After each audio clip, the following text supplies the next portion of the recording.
Before we get started, I want to give a huge shout out to Vivo Sun. If you're looking for some quality products for an affordable price from a name that's been in the game for a very long time, head on over to vivosun.com. Use promo code PIGEONS420. Save yourself a few dollars, support the show, and get yourself some quality grow equipment. Thank you, Vivo Sun, and more about them throughout the show. Now, time for tea. Let's do it. Let's do it.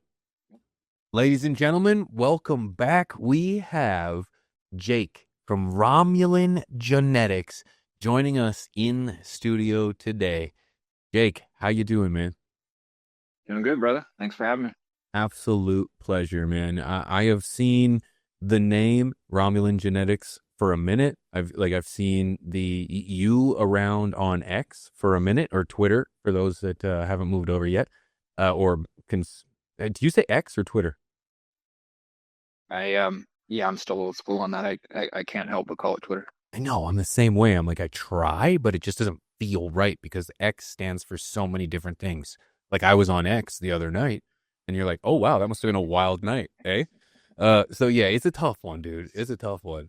But Jake, I've seen you around everywhere, man, and your work speaks for itself. We're going to talk about that so much more. But before we do, can you just give me a quick, who are you? What do you do? Where are you from? My name's Jake. Middle-aged, older than I look. Most people don't know. I'm near 50. Son of a gun. Yeah. I'm the owner and creator of Romulan Genetics. I'm a cannabis breeder. That's about it. Dude, very I'm a humble. guy who makes seeds. Very humble, which I can appreciate, man. That's fantastic. Pushing 50, dude. You look damn good. I wouldn't have guessed. You look older than you look. Doing all right. You're blessed with the nice colors in the beard, man. You got a good full looking beard. It looks good on you, man. It looks good for pushing 50. Thanks. Yep. Yeah. My the harder days and when I was younger, I guess didn't take as much of a toll on me. I mean, physically, I'm falling apart. I tell people all the time that I'm an old man because I am. I'm getting arthritis and I'm losing my memory already. But looks wise, the cover of the book still good. That's good. And if we, as we all know, everybody judges a book by its cover, right? So we're off to a good start. Jake, very humble dude. In my opinion, you're a stellar breeder.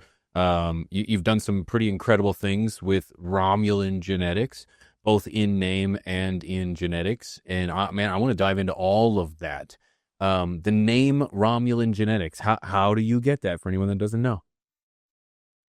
So Romulan is the name of a strain or cultivar. It's basically everything that I do, my entire breeding program is Romulan is always one of the parents. So I'm just crossing things with Romulan. That's really all I'm doing here. Which feels unusual after doing it for like 6 years. I can't believe I'm still doing that same thing and people still love it and enjoy it. Haven't gotten tired of it or anything like that. But yeah, that's why it's called Romulan Genetics. Romulan is the main strain that I'm breeding with. It's always either my P1 or my P2, one of the parents. You know what? I can appreciate the fact. I like how you said it's kind of not as exciting now because it's 6 years deep and that people are still, it doesn't feel as exciting, but people are still excited. I think there's a reason for that, man. I think, it's like you're using something that's well known, using something that's consistent, both in quality and in lineage. So it's like, it makes total sense that if you figured something out, why not try to master the craft? That's actually what I can appreciate the most. Yeah, it's good breeding stock, the cut I have and the male that I use. I've used 2 different males over the years now. It's good breeding stock, but it always kind of passes on these medicinal qualities and benefits to go with things. So it's, for me, I mean, it's kind of everything that I do is for me first, unless someone's asked me to make something, I'm making it for me. So I'm getting all these flavors and different effects from Romulan, but I still get the process that I make, but I still get those same medicinal qualities from Romulan. I served in the Marine Corps. I've been living with PTSD for a long time. I've got a bunch of nerve damage issues throughout my body that have wreaked havoc on me over the years. And along with having like ADHD and OCD, which are side effects of high functioning autism, things that I've dealt with my whole life. uh, cannabis is something that helps me out, but Romulan in particular is a strain that has kind of saved my life. And so continuing to breed with it over the years is, yeah, it gets a little tiresome for me, a little boring, a little bit on my end. But everything that I make always has those same benefits coming with it. So I'm getting a new flavor, a new effect, a new plant, but I'm still getting this help with ADHD and nerve damage and insomnia and all those other things. So it works. I'm going to start branching out soon. You'll see early next year, I'll have some new stuff that doesn't even have Romulan in it. Are you a home grower? Are you looking for some quality and affordable grow equipment? Well, Vivo Sun has got you covered. From tents to lights and full accessories, head on over to vivosun.com. Use promo code PIGEONS420, or if you're on Amazon, promo code PIGEONSCOOP. Save a few dollars and get yourself some great grow equipment. Save today, check out vivosun.com, and thank them for being a sponsor of today's tea. Oh, really good for you. Yeah, good for you, man. You know what? I think as you're saying this, I absolutely have a very little experience in breeding and or pheno hunting for that matter. So when it comes to having the experience of doing something consistently for 6 years like that, I honestly have no idea. So I can try and sympathize in regards to, yeah, I can see how that could become a little stagnant, a little boring, but then at the same time, I can tell that the way that you're going to keep it exciting is that you change that up, or not necessarily change that up, but you're looking for that new and something that speaks, that's unique than what's been, right? So then the thought process is that you might actually find something really good because you know what is, but you're looking for what is unique. So I think that's an advantage for sure. And that's what you mean by finding that new. Yeah, and I don't really, on this subject, I don't really know that anyone else in cannabis breeding history has ever done this. Like, I'm pretty sure there's nobody ever that's like they only bred with sour diesel or they only bred with train wreck or something like that. I could be wrong. Maybe someone out there can say, "Oh no, there was a couple guys that did that," but I don't think anyone's ever done this before. So it always feels a little unusual to me when I sit back and try to analyze what I'm doing as far as a breeder goes. It's like, how am I still successful? And all I'm putting out is Romulan crosses. But my customers and the people like it. So that's what it's really about here in the end. Of course. Of course. Well, I love that. I love that you mentioned it. And personally, I think I think you're on to something, man. If I was going to do a breeding project, which I honestly have never done, so I just a whole bunch of hypotheticals. I think if I was to choose two paths between just always breeding something that's different or trying to, it's not that you can't make the same different because you said you've used two males. That's it. Just two males. Two males and one female as far as the Romulan side of the Right. parenting goes. Right. Okay. That's impressive. First of all, because as someone who tries to maintain genetics, it is very difficult to maintain something for any particular period of time that's outside of a harvest period. So good for you. But using the two males and then being able to incorporate something different, or the female incorporate something different, still allows you to have some kind of exploration into what's possible. But if I had to choose a path, I would choose the one where it's like, I want to know consistency. I want to at least have a couple variables figured out while I'm doing this. And the variables, why not keep one side of it consistent? I think that's genius myself. I don't know why more people don't do that. Yeah, and it in the past, 30 years ago, that used to kind of be a little bit more of the norm. Breeders would continue to work the same genetics. They would, work it from F1, the first filial generation, and work it to an F4 and F5, whatever. People don't really do that as much anymore, but it's also because the market is different. The customers aren't really asking for that like they used to 30 years ago. When you popped seeds 30 years ago, you kind of wanted to get what you expected to get from purchase. Over time, people have grown a little bit more. They like variety. They like a surprise. People are still making IBL, which is the filial generation when you get to the point where it's basically every seed is exactly the same. Plants grow the same. People still make those to this day, frequently, but it's not something that customers ask for, and there's not a huge demand for it because at that point you're kind of like growing clones. If every seed is the same, what is really the point of growing those seeds when you could just grow one cut of the same thing and it is exactly the same? In the past, 30 years ago, clones were hard for people to get. There was a lot more legal issues and stuff like that. So having IBL and having high up filial generation, well-worked strains was the norm. Now it's not. But it's really just about what customers want. So that's why. That makes sense. Yeah, that makes sense. It sounds like you're on an adventure, dude. You're on an adventure, and it's like you started with passion. It started with passion, and then is that it's not that it ever ends with passion, but it started with the passion of using the Romulan genetics, continuing the name because I know that it meant something to you, and that was the adventure at the time, and it's been 6 years of that, and now it sounds like you're looking for just a new chapter, a different adventure, but just take that passion and put it in a new bottle, shake it up. A little bit. Yeah, and I've been telling people since, I don't know, probably 2020, 2021, somewhere around there that, I have a roadmap. I have a plan here. And I have back then I had a list of all these different cultivars, things that I wanted to cross with Romulan, whether it's making reg seeds or feminized seeds, crossing with the male or the female cut that I have.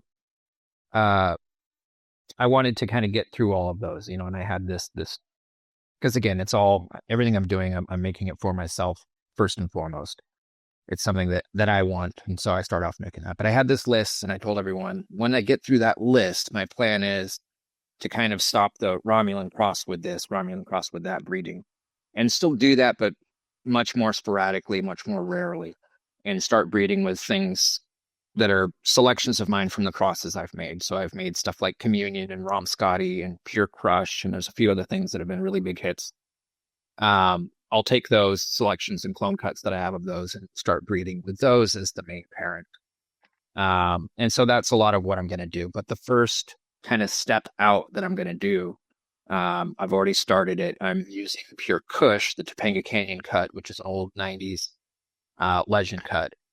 And I'm going to cross that with some newer things, some old, but mostly some new stuff. And so that'll be the first kind of step away from, the Romulan genetics that I'm doing. You'll see stuff dropping next year for that. It'll be Pure Crush crosses or Pure Kush crosses. And then after that, you'll see me doing a lot of stuff with like my Rom Scotty and my Communion cuts. I'll be breeding with those. I'll make selections out of the Pure Crush that I made, which is the Pure Kush cut and Romulan. And then there'll be a bunch of other things. But basically, I'm just kind of removing the pigeonhole, no pun intended, of being Romulan genetics and only breeding with Romulan. So I'll still be doing that, so the name makes sense, but I'll be doing a lot more different stuff. I have a huge, huge clone collection, and at some point I'm going to run out of different things to breed with Romulan, and then at another point it won't make any sense to keep making all these Romulan crosses. So that's a big part of it. It's, it'll keep me interested, but I also get to start working other things, and I've got a lot of really, really good cuts, the stuff that most people don't have, and most people aren't working with. So, yeah, good for you. Good for you. That sounds exciting. I'm kind of envious of the fact that you can even say you have a clone collection. I've got like baseball, a hockey card collection, and a little bit of Marvel card collection. So, that's hard enough to keep. So I couldn't imagine a clone collection. Good for you. I got so many questions. But do you find it difficult maintaining genetics for so long? Oh, no, I haven't had a vacation in 5 years. Yeah. I barely even leave the house for more than a few hours or half a day at a time. Of course, how could I have? There's always something to take care of, and I've had people try to get someone to help you out, and have someone water your plants for you and all that stuff. But it's tough to do that. The friends that I do have that have growing knowledge that are local and all that, they've got their own grows. And so I can't just, hit someone up and say, hey, can you come water my plants for a week? And I've got auto watering systems throughout here and all that. But when you've got, a clone collection, and you've got mother plants, and at any point that I want to go and leave and maybe go on vacation or go somewhere for a few days, I might be in the middle of a test grow or a seed run or something like that. it's all a real big deal if those things fail or something bad happens while I'm gone. I know it's thousands and thousands of dollars lost. So, um, yeah, I guarantee you, your hockey card collection isn't attached to you like a ball and chain like my Not collection. even close, dude. It's low key. It just sits in a safe in my closet with my passports. Yeah, that's neither here nor there. No, not even close. But that's part of where the being passionate about this stuff, it goes to. It's easy. Well, it's not easy, but um, it's not extremely difficult to keep a clone collection alive. I have friends that have been doing it for 20 plus years, and they have a way bigger clone collection than I have, hundreds and hundreds of clones. And you can do it if you've got the space and you've got the time, and it's not that hard to do. If you've got some people around you that can help you come and take care of them, then you can leave and you can have a life and all that. But I'm so embedded in this that it's just kind of hard for me to do anything but this. I love doing it. When I started Romulan Genetics in 2019, officially selling the seeds and having a real company. Before that, I was just giving my clone cut away. That was all I did for years. And eventually some Canadians and Europeans were saying, hey, I can't get my hands on the cut. Can you make seeds for us? And that's how Romulan Genetics started, was people asked me to make them seeds. And it was just a joke at first. I was, at the time, running a company doing electrical engineering, a company that I had built from the ground up, and it was going really well. And about 3 or 4 years ago, I shuttered the company and completely retired from that. And I just do this now full time, because even though I was making great money at that and I was good at it, I didn't have any kind of passion or love for it. And eventually the breeding and the Romulan Genetics took over to where it's just, this is clearly my life path. This is what I want to do. So that's all I do now. I'm so I mean, I'm kind of amazed or / envious of the fact that you had a business in engineering of sorts already, and then kind of just decided to jump and test the waters with both feet, bro, and decided to give it all to cannabis and to give it all to this passion. I personally, as someone who's I did the same thing to create content in the cannabis space. I know how nervous or anxiety driven or how difficult that is to be able to make that decision. But I had nothing when I made that decision to go into this. I didn't have anything. I was out of a job and I really had no choice. So to have something already and then to do this is not only a testament to either A, your craziness, or B, your passion for this plant, dude. That's impeccable, man. Good for you. Good for you. Thanks.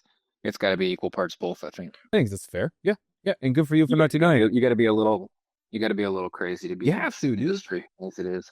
You have to, dude. And to touch on it, you have military service. I want to talk about crazy. Sorry. You have military service. And, right. And man, first of all, thank you for your service. And I don't want to bring in any negative light. Military people aren't crazy in the sense that one might take that negatively. But I mean that in the sense of sacrificing and fighting for your country, and whether you do that at home or abroad, it's greatly appreciated. And you had service, man, and I really appreciate that. So thank you. Yeah, and I've it's one of the few points in my life that I've been around this plant since I was in diapers. When I was in junior high and high school, I started selling weed. After high school, I joined the Marine Corps. When I got out, I did some time in prison and jail for different things. And over the years, I got arrested for trafficking, got T-boned in an intersection and had a bunch of weight in the back of the car, and got arrested and did time for trafficking cannabis. Damn. Yeah, I've been involved with it since I was little, but I've been selling it and transporting and trafficking it well into my adult years. And it's just always been part of my life. And when I was little, I dreamed of being a breeder. It was kind of like what I wanted to be when I got older for a period of time. I was getting like High Times magazines, and from like 8 to 10 or somewhere around there, I was like, I want to make my own cannabis, and I want to be a cannabis grower and breeder when I get older.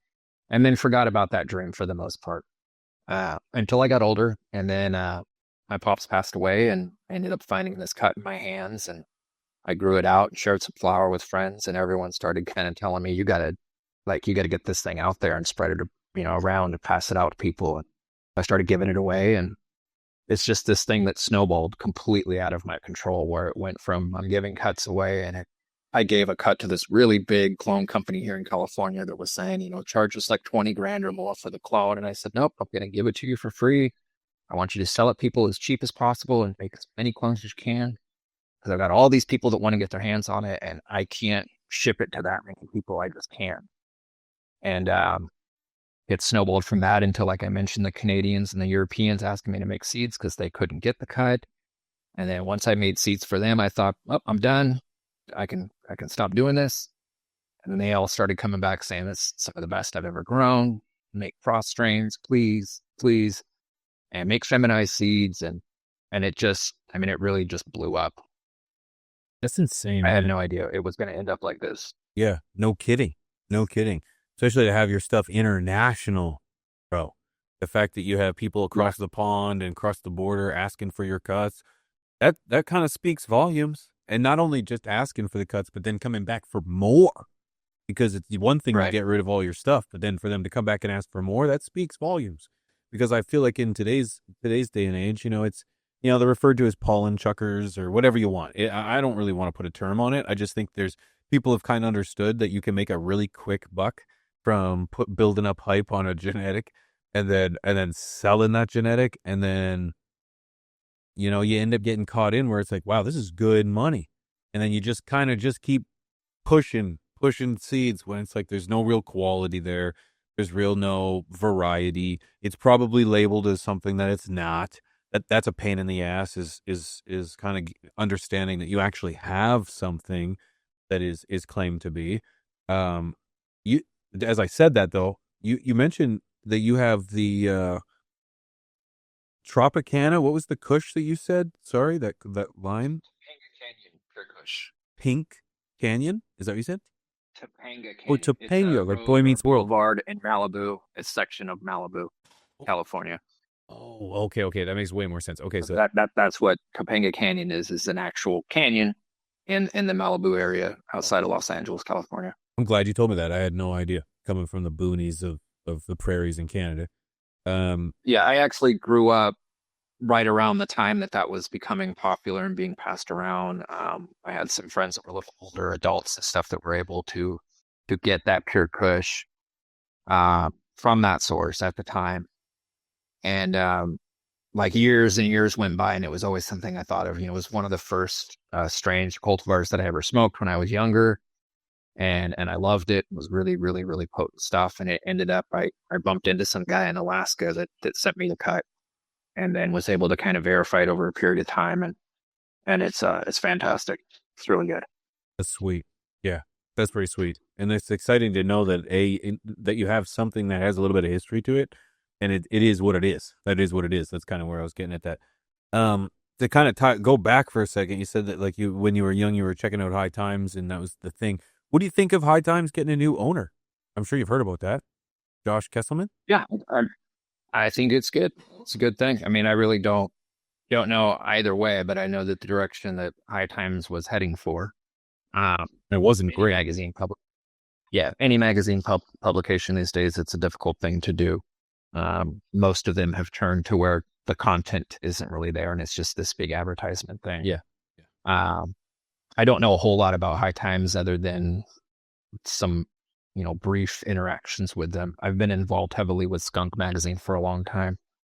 So I know a lot about them, but I don't know much about High Times other than all the breeders. Everyone I talked to was like, yeah, I don't really mess with High Times because they're this and they're that. But other than that, I don't know. So hopefully Josh from Raw can turn it into something that the community appreciates and loves again. And it's not just kind of a mascot. Yeah, I totally agree, man. I feel like those sentiments by the breeders were founded, like legitimate, because it had gone corporate. It had gone, you said it. It was focused on advertising. It was focused on just making money and not the community and the event and the plant and the celebration of everything. And yeah, it lost its way. So yeah, those criticisms are founded, and I agree. I hope that, Josh can bring something to kind of bring something to the table and spout it up again, because you're not alone. I feel like it brought a lot of people pleasure back in the day. It's the longest cannabis publication ever, which is pretty sweet. Pretty sweet. Right. Um, And I personally, I'm still the kind of person where I hate digital versions of anything. So if I can have my hands on the DVD or the Blu-ray or the magazine or the book or whatever it is, that's the way that I wanted. I know almost everyone from the younger generation isn't that way. So who knows how it'll go, but it would be really nice for me. I don't really care about anything else, but it'd be nice to see High Times on bookshelves and magazine racks again. To have that be a normal thing. You can go into a grocery store and there's a High Times next to a Skunk magazine, next to Grow magazine, and they're up there in the back, kind of with the other adult magazine. the Playboys, the H&M or whatever, those hustlers, all those adult ones that I know nothing about, never seen before in my life. I'm kind of curious too, when it comes to naming genetics, because like I've heard of the Rom Scotty of yours. I've heard how great it is and how pungent it slaps. And I personally haven't had it. Being up here in Canada, I don't have the same access. But what do you think about naming genetics? As someone who has to name genetics, what do you think about giving? Do you feel like there's how do I phrase this? Do you feel it's important to like kind of give a nod to where the lineage comes from, or do you think it's really up to the breeder and to name their genetics whatever they want? It's entirely, you can name it whatever you want. I mean, and we've already proven that. Everyone else before me, everyone else out there that's currently breeding, you can name it anything you want, from donkey dick to whatever the hell it may be that pops in your head. That part really doesn't matter. I think, the naming conventions we used to have, like next generation seeds made across of Romulan and blueberry, and they called it Romberry. You just kind of, like Rom Scotty, you just kind of mash the two parents together, and that's the name. That's a really great naming convention, because anyone out there can get a joint and go, "What is this? It's Rom Scotty." Oh, that's like what, Romulan and Viscotti. You already kind of know what the cross is. You don't have to really take much of a guess. If something's called Amnesia Dream, it's Blue Dream and Amnesia Haze or something like that. That's a great naming convention, but unfortunately, we can't really keep doing that, because like nowadays we've got, I've made 3 or 4 different versions and variations of a Romulan and blueberry, and they're all different. And the Romberry that next generation seeds made really isn't around anymore. But if I came out with a Romberry, even if I call it the RG version or V2 or whatever, it's confusing and it's offensive to the guy who made Romberry. But it's confusing to the community and everything. So it has to have a new name. We can't really recycle and reuse old names, but at the same time, you can't call it Berry Rom or, Blue Yulin. So there's only a few names of combos that actually works together. And so we have to, at a certain point, kind of just start making up our own names and coming up with our own things. The important part is having the parental lineage there as part of the information to customers and growers, having that be factual and having that be true. If you put out something and you call it, Blue Dream, and the parent strains that you're listing aren't even real strains, they're just names you've made up, and it's not even really factual as to what made it. Those are things that people should never do. But as far as when you make a creation, you can name it whatever you want. Yes, sir. I totally agree with you. Blue Yulin. Have you thought about that before, or did you just come up with that on the top of your head? No, that one just that was good, dude. Well, I had to say it 4 times in my head so I could just repeat it just like that. That was good. That was impressive. Romulan Genetics. Now, I know, as someone who follows you on Twitter, that you have received a little flack in regards to the name Romulan Genetics. Is that really a problem for you? Do you deal with anyone who just says, "How could you use the name Romulan in your name Romulan Genetics"? Is that a big deal? No, not at all. I've had haters and doubters and disbelievers over the years. Sure, I've had people pop up out of the blue and say things. What you're actually referencing is one single person. He's a breeder. About a year ago, he first talked shit about me and Romulan Genetics on Instagram because I had bred something with something he created. So I was crossing Romulan, something that he had made. And his history, everyone kind of knows this, is any breeder out there, unless they're personal friends with him, if they breed with something he's made, he instantly starts shit with that person. So he did that, and everyone kind of came to me and told me, and I just ignored it. I don't care. It really doesn't bother me. I'm doing what I'm doing. If people are going to get caught up trying to jump up my ass about something, that's their own issue. The recent thing he did, though, was because I actually agreed on someone's post that said all he does is talk shit about other breeders. And then he turned around and talked shit about me. So, and I showed up, respectfully answered all of his questions. People can come forward and kind of talk about those things and say whatever they want. But nobody that's ever talked shit about me has ever brought any receipts with it. They've never brought any proof or anything like that. And what I've been able to do the whole time is answer their questions, bring the receipts, bring the proof. I've got people who were directly involved in my life now. Yeah. No, good. You shouldn't care. I didn't know if you were going anywhere. Continuing. Go ahead. No. I kind of drink water. I do it all the time. So I've been able to, everything from Romulan Joe himself to Vic High, Mark Emery, the people who were directly involved at the time. I've been able to bring all this evidence, all this proof forward. And the nice part of it, though, is those haters and doubters and disbelievers, I don't have an issue with any of them, really, because most of them are coming from a place of ignorance. They don't know any better. It's fine. But what they've pushed me to do is connect with all of the original people who were directly involved that do have the evidence. And so over the years, I've been able to put together for the rest of the community what the actual history of Romulan is, which is important because you go and Google it and there's a whole menagerie of different stories and different things out there. But the biggest misconception that people have is that Romulan Joe, who's the guy that, brought it out into the world, that he bred it, that he named it, that it's a clone only cut, and it's from Canada. And all those are false. Every single one of them. I brought Breeder Steve in because of the last interaction that we had. Breeder Steve and I had a conversation. Anyone that doesn't know who Breeder Steve is, look him up, but he's been around for a long time. He's a legend. Him and I started a conversation just randomly, and we started talking about Romulan. And it's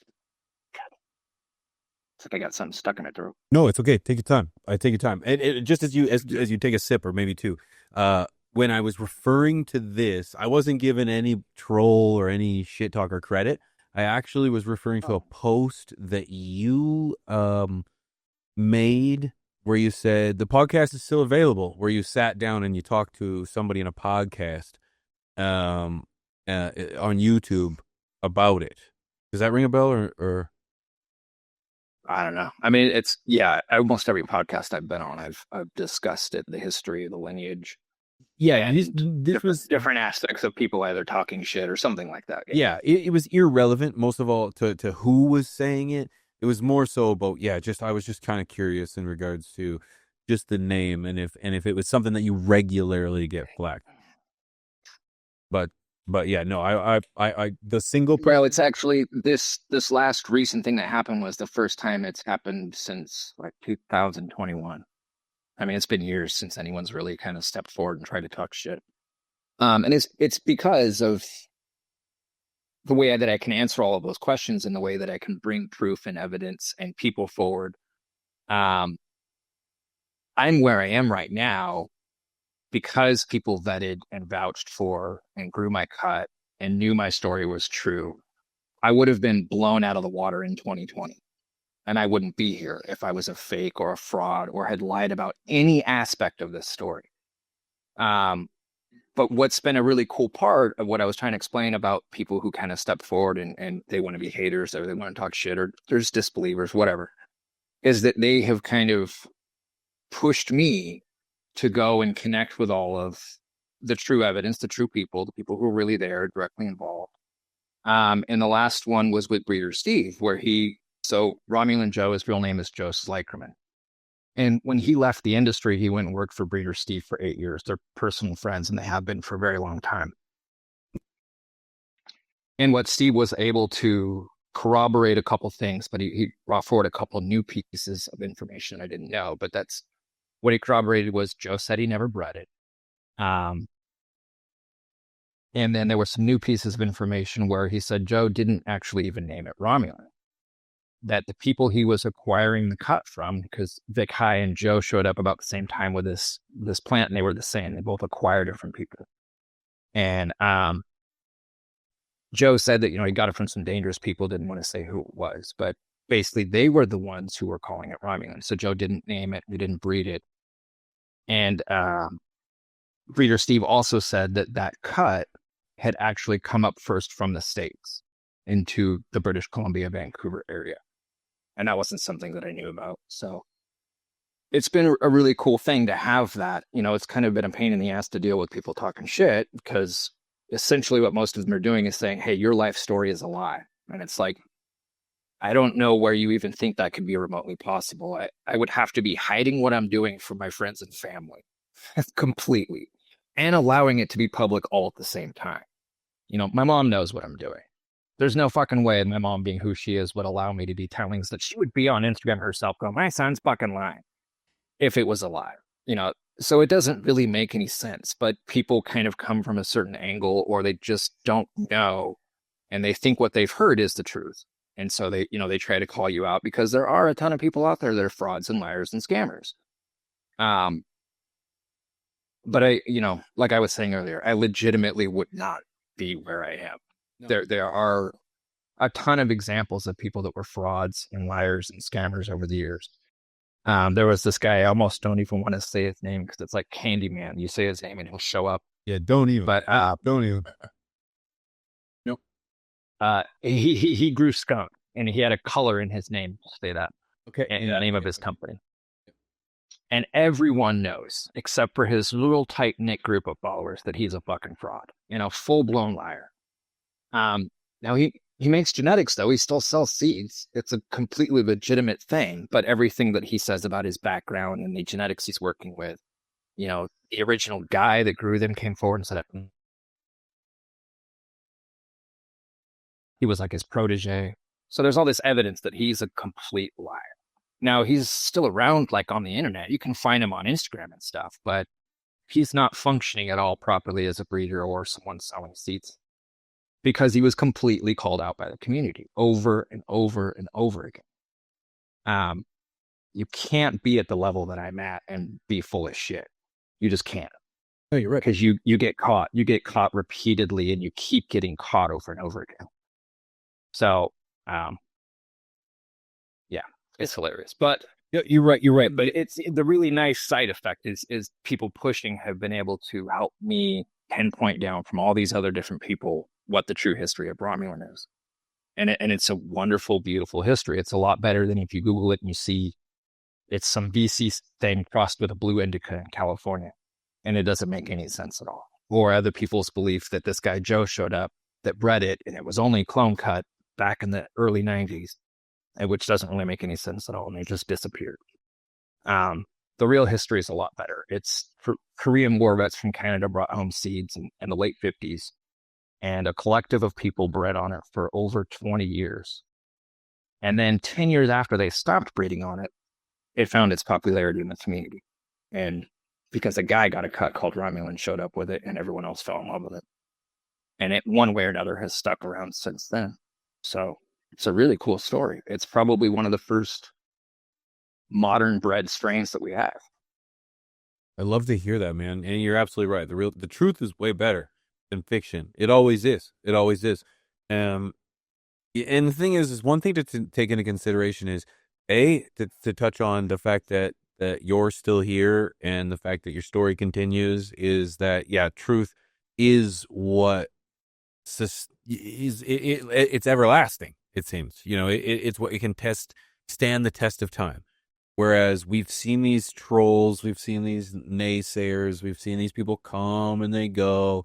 They talk shit. They're here for what?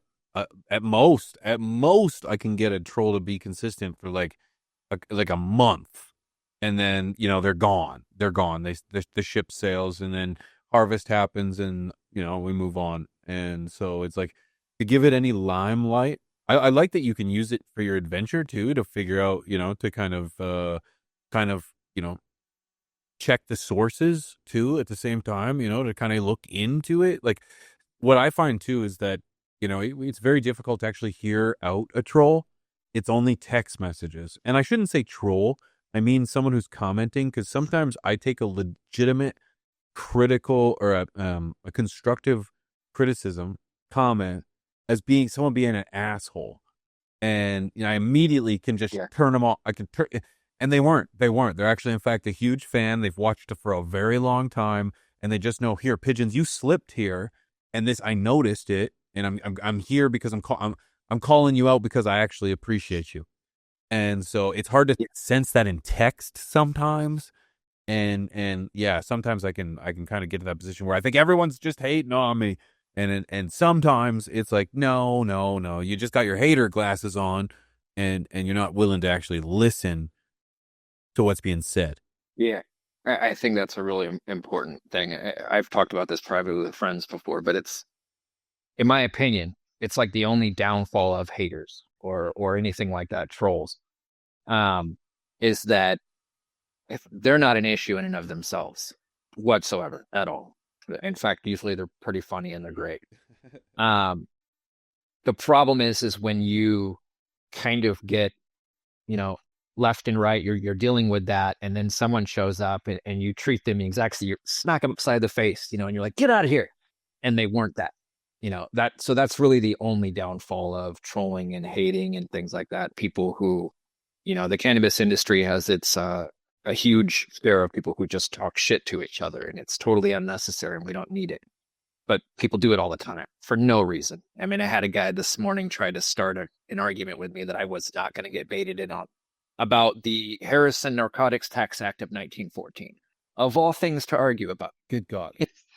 People will do that about anything. So, you got to let him do that. But when you get kind of caught up in those things, then you can kind of turn to someone, and it could be your mother, your brother, or a close friend, and they say something, and you're like, "The fuck do you mean by that?" And they're like, "Whoa, yeah, you have a rough day at work, what dude. color shoes you were wearing today?"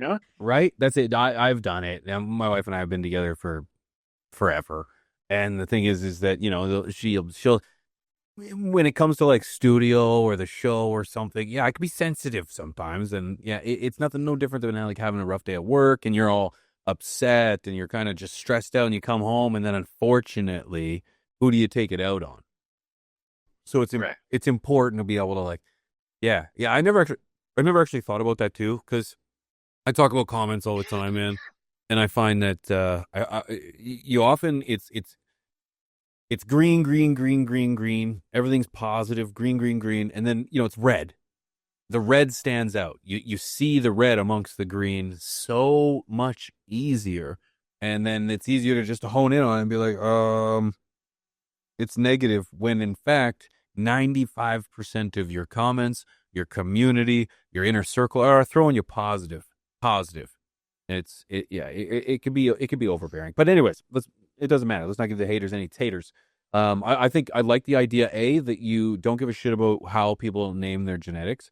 I like that you also mentioned that, paying homage or naming something with the name in it could be disrespectful, because who knows what you name it, and I think that's a very valid point, where it's like, okay, well, if you're willing to say that you should pay homage and put a name in it, well, what if the guy that named it originally doesn't like the name you named it?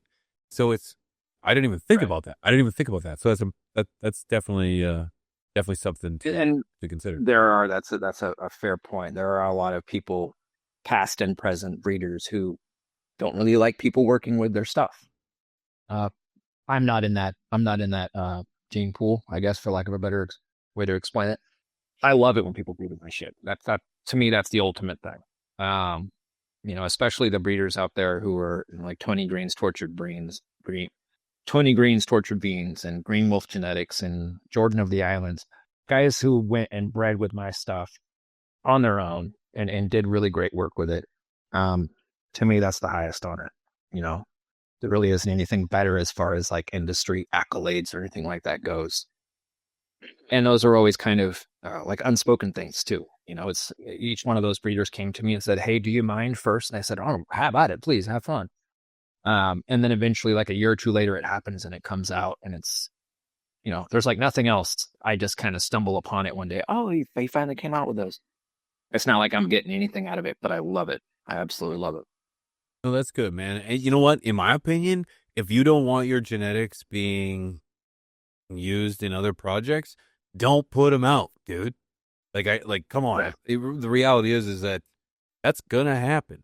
If I sell a car, somebody might just take the trunk off it and put a spoiler on or something, right? Or they might just put a body kit on it. Now, other than Ferrari, I can't imagine there's too many car dealerships out there that say you can't do work to their car afterwards. But yeah, there should be someone expecting. I like that you think of it as a badge of honor, too. If someone's willing, Yeah, I've had a few. Go ahead. I've had a few friends that were breeders that were like, called me and complained someone's working with my thing, and I said, well, then start only making autoflowers if that's your. What's your Yeah, opinion? like, What's your opinion on autoflowers? Do you have one? eh, I don't grow them and I don't smoke them, but other than that, that is what it is. The people who grow it, like home growers and all that stuff, even when it's in a commercial facility, it's got its place. It really does. But I am a really, really picky smoker, and the few samples that I've tried that were autoflower were like, I would prefer mids over autoflower. That's just my personal. I'd rather have some decent brickweed that was trafficked in a horrible way than a really well grown autoflower. Oh, that's too funny. I have a saying. Actually, sorry. So I don't admit to it. Tupac is famous for saying that autoflowers are where good genetics go to die. Because unfortunately, once you harvest it or once you grow it, it's done. It's done. Like, if you really like that one, what are you going to do with it? Nothing. Right. Nothing. It's done. Right. Smoked it. That last nug is the last of that possible pheno for the ever. So yeah, I think he was right. I think he was right. One thing too is the I had it on the top of my head. You distracted me with the autoflowers. You got me with the autoflowers. As a home grower too. Every time. Yeah, it does. As a home grower, it's like I have grown autoflowers before, and seriously, the amount of hate that autoflowers have gotten over the last couple of years, maybe the last 12 months, I've noticed they get more hate than anything else, has made me question how good my autoflowers actually were.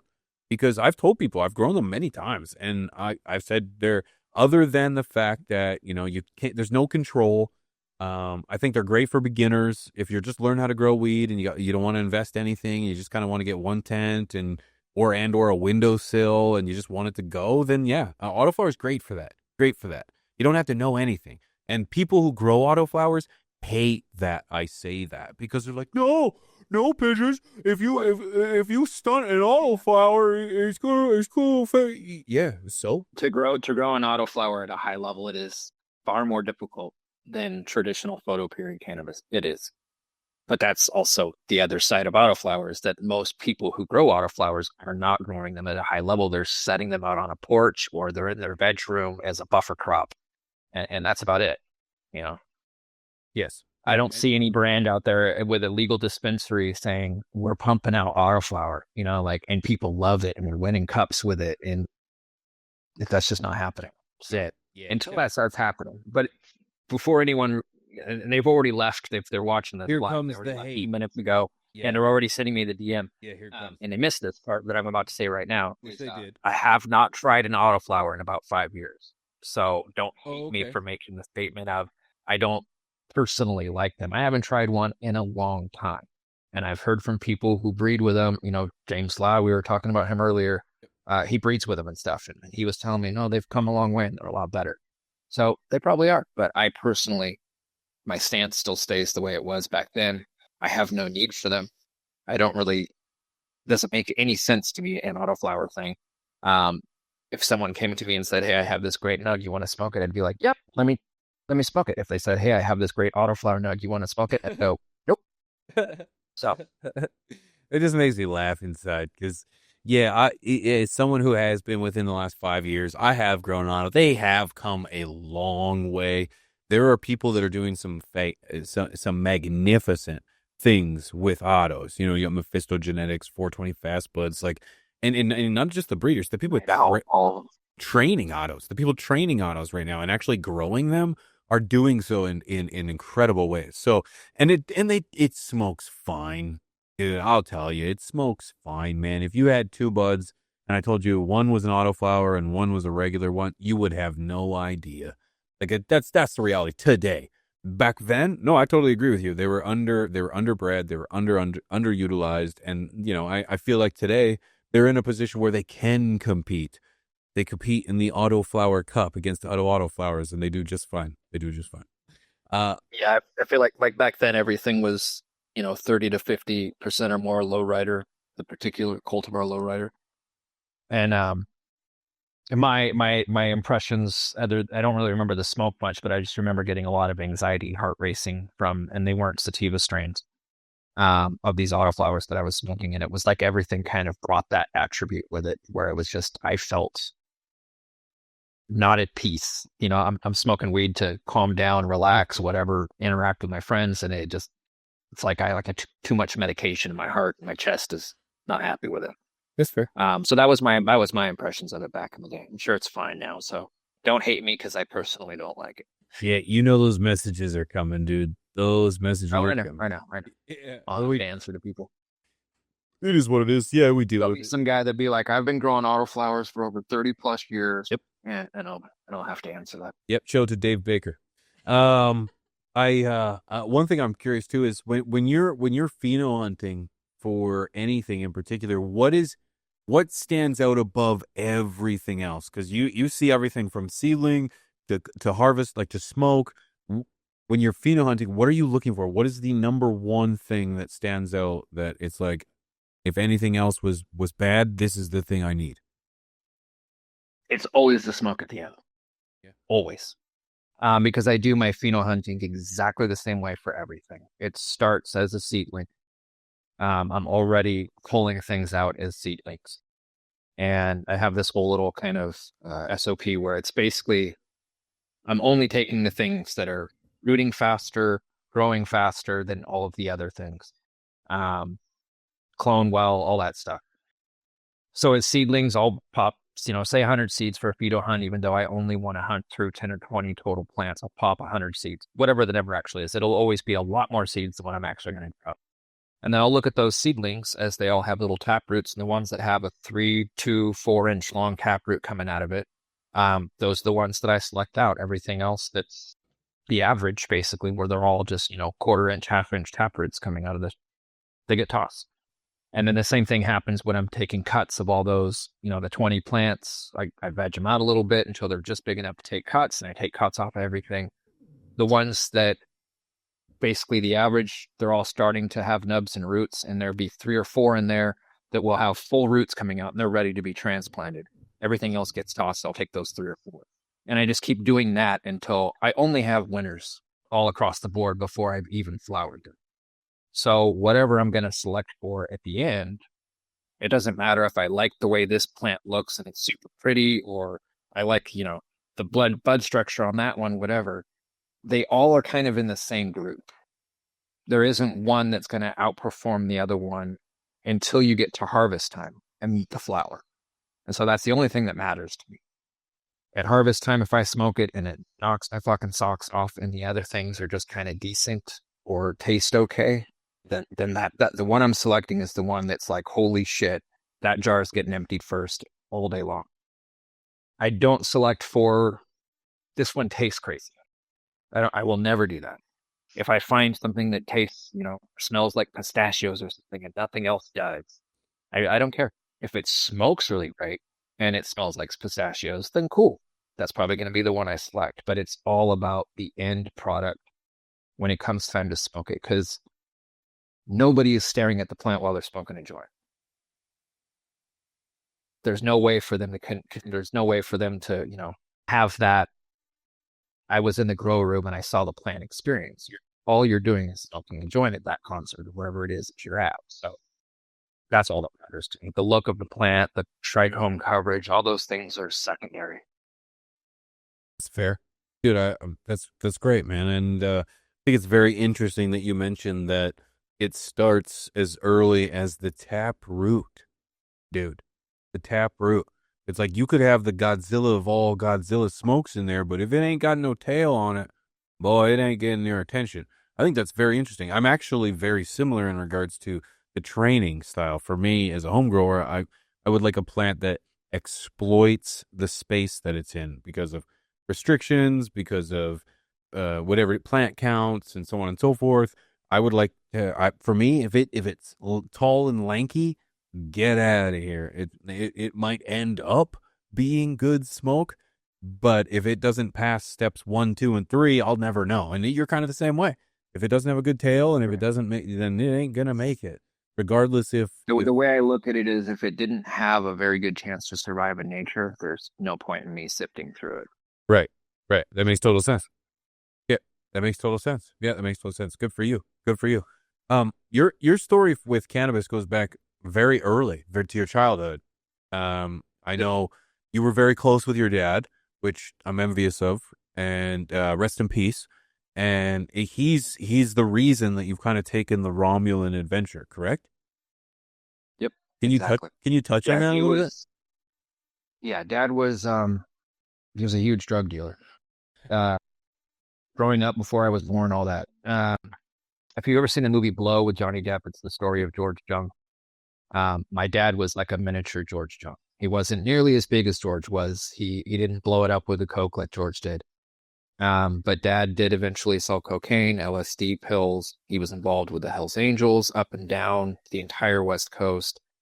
He got involved with the early Baja California, I think it's like the Jalisco cartel or something like that. I don't know their name, but he was involved with them before they were considered a cartel. We had a little property in a town called Casita Springs, and Johnny Cash lived in a house on a hill right up above us. Dad would have Cessnas fly over drugs and kicked out over our property. He'd light oil drum fires back in the 70s. And that was kind of the level he was at. He was the dealer for Fleetwood Mac, the Eagles, a bunch of really famous bands. But he was the biggest drug dealer in the Tri-County area on the West Coast. That includes Los Angeles County. So I grew up around that. And, we had crops and plants in my backyard. I was always back there playing, in my diapers. And, once I hit like 5, 6, 7, and 8, me and my friends would try to bypass the booby traps my dad had built around the crop, and it was always there. It was always part of my life. So I was always there going to like the camping trips that my dad would go on. And, yeah, it was always there. By the time I was 15, 16, I was smoking weed. And the first time I smoked, it was Mexican brick out of a Coke can. The second time I smoked, it was White Widow from the High Times Cannabis Cup, the year that it came out. And it was an actual bud that was purchased, it was about like this big, purchased at the High Times Cannabis Cup and smuggled back to my home seat. And we were smoking on it as a little kid. I literally hallucinated and watched TV that wasn't even there. It was so good. That's insane, bro. I absolutely love that story, man. And I'm kind of curious to you because it's like, it's wild. Dad being involved with the Hells Angels, some dark characters, if you will. I'm not going to speak on it, and I have no place. But it's like, do you have kids today, Jake? Yeah. Yeah, I have a daughter that's going on 30, and I have a son that's 10. I'm kind of, that's a big spread too. Good for you. Yeah. It's funny. The daughter wasn't planned. It was right before I went into the Marine Corps. I got a girl pregnant. Life happens and it works in mysterious ways, eh? Good for you. Good for you. And kids are beautiful, man. And being a dad is something that's so rewarding and something that's just, it's like nothing other, or like nothing. It's like nothing other. Yeah, that's what I meant to say. And someone was giving me a hard time the other day because they said that I've said times before where if you've never been a dad before, you just don't understand for some things. And I stand by that because it's true. It's true. That self, or that feeling of like selflessness, or that feeling of guilt, or that feeling of just emotion sometimes that you get from being a dad it sucks sometimes. But my point was, as you're a dad now, how do you feel looking back at your childhood like that? Obviously, you probably won't change anything, but how does that make you feel as a dad now, and and raising kids, and the experience that you want to give them? Oh, Because I I don't guess know. I don't really, do you like I don't really obviously? think that Sorry, go ahead, go ahead, go ahead. my past doesn't really factor in as far as anything like that goes. I guess my best way to answer that is that when I was younger, maybe like teenage years, later teenage years, um, I maybe didn't have the same reverence for my past and my childhood, or the same way to look at it, same frame of perspective that I have now. Now I'm thankful for it. I wouldn't change anything about my past pretty much at any point, because it defines who I am now, and it shaped me and made me into the man I am today. Um, when I was younger, I probably would have said I would have wished for things to be different in this way or this way, um, because some of my upbringing was difficult and it was tough. But um, as far as what dad did, and being a drug dealer and all those things, all of that was just kind of this little side part of the adventure. He had a normal job the whole time. He was one of those dealers that had, he could cover it in his taxes, and he had all these things that made sense. He was really careful. Our house got raided several times, and every time it did, he got tipped off with a phone call from the clerk at the courthouse who was filling out the warrant. And so he cleared everything out of the house before the cops even showed up every time. Um, it was all just kind of part of how things went. And so nowadays it's like I don't really, yeah, it doesn't really factor into how I look at life today. And I'm thankful for my past. Good. You should be. Beautiful answer, man. I guess you answered it wonderfully. I was really just like, when I grew up, weed was the devil where I was at, and it was not. There was no space for anything positive for weed, so it was very easy for me to just assume bad, bad, bad. And I understood that the approach that the role models in my life tried to take, or role models, the adults in my life tried to take, was wrong. It was wrong. And I know that I wasn't going to hide away from cannabis. I wasn't going to turn it into this like mystical bad thing. And I was going to try to use education, and I was going to incorporate it and these kind of things. So it's like, I'm thankful. I wouldn't change it either in the same way. Much different experience, but it allows me to like go into parenthood with a little more education, or at least knowledge on, this helped me. It didn't bring pain. It didn't bring suffering. At the end of the day, it helped me and led me to where I am today. So I want my kid to have that too, in a way. Right.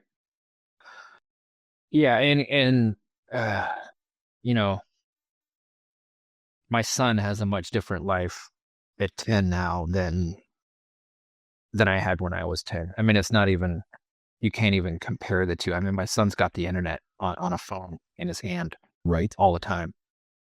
It's such a different reality, that you can't even, it's just apples and oranges at that point. But the way I grew up was, it, kind of exactly how I am right now. There's cannabis being grown outside, and there's cannabis being smoked daily in the house, and life is about, laughing and joy and having a good time, and treating the people around you with love and respect, and being an honorable, respectable person to everyone that you know. Uh, that was it. That was all life was. Barbecues and camping trips on the weekends, and get work done during the week. And it's still like that here for me today. That's day in and day out. It's the exact same kind of lifestyle. So Yeah, I think it's very clear then that your father was a great man and taught you, despite his adventures and where that took him, they taught you that it taught you a lot on how to be a good character and a strong man and a father to your kids and your community. So, shout out to your dad, shout out to you and your family, because you guys are kicking ass, and it shows. And it shows. And I'm excited to see where your adventure takes you, brother. thank you, bro.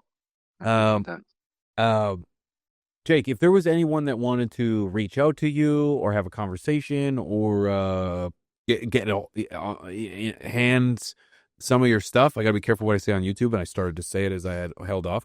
Where could they reach you? We've got websites. That's the easiest single place. Go to www.romulangenetics.com. And at the very bottom, there's little icons for like social media and email and all those things. You can click on those and you'll find our YouTube account, our Twitter X account, our Instagram account.